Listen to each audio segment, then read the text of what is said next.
Forget everything you think you know about Detroit. This city doesn't just tell a story, it screams one from every brick and broken window. We're not just driving through a city today, we're taking a deep breath and plunging into a living, breathing paradox. Detroit is a city with many characteristics. A city where American economic boom of the 80s and 90s lingers, mixed with apparent economic depression. A true definition of United States.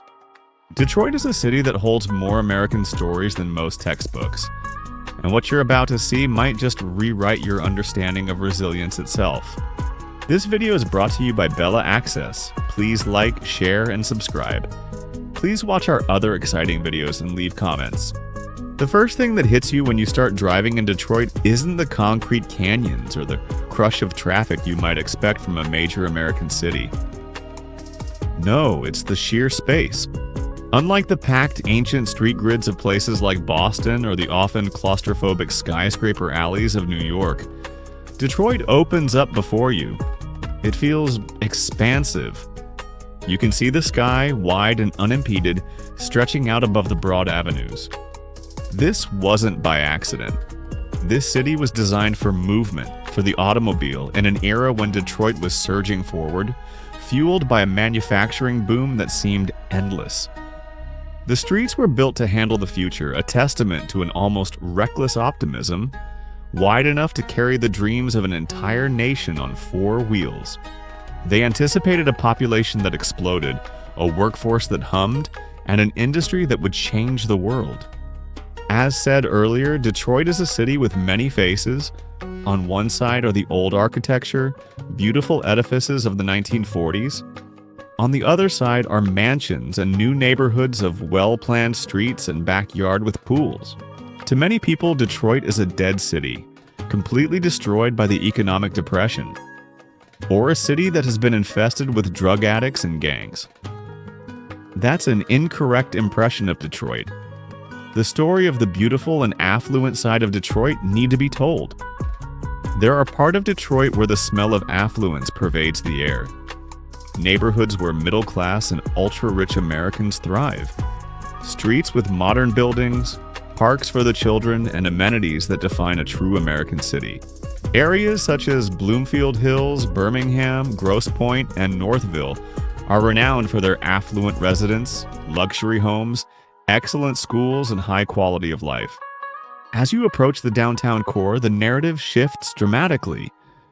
The skyline here isn't just buildings, it's a collection of bold statements. Downtown Detroit is the vibrant heart of the city. The area features a striking skyline of modern skyscrapers, historic buildings, luxury hotels, corporate headquarters, and major sports venues. Then there's the iconic Renaissance Center, or Renken as everyone calls it. This isn't just one building, it's a fortress-like cluster of glass towers that pierce the sky, reflecting the Detroit River and the Canadian skyline across it. It's the global headquarters of General Motors, and it stands as a powerful symbol of corporate America, a gleaming assertion of continued presence and investment.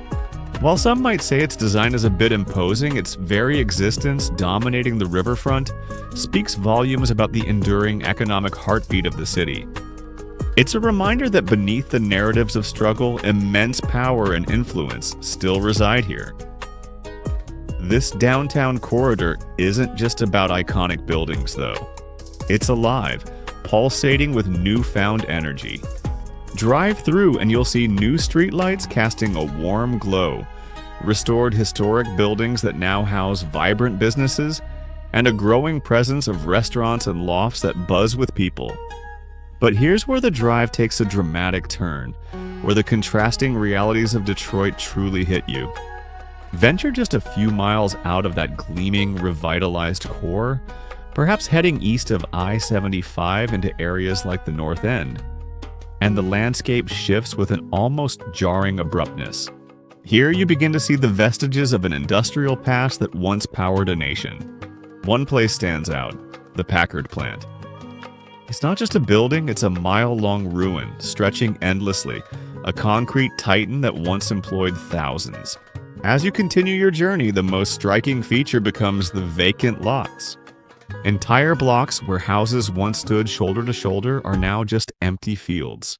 But amidst this desolation, you'll see single, beautifully maintained homes standing proudly on blocks surrounded by these vacant lots.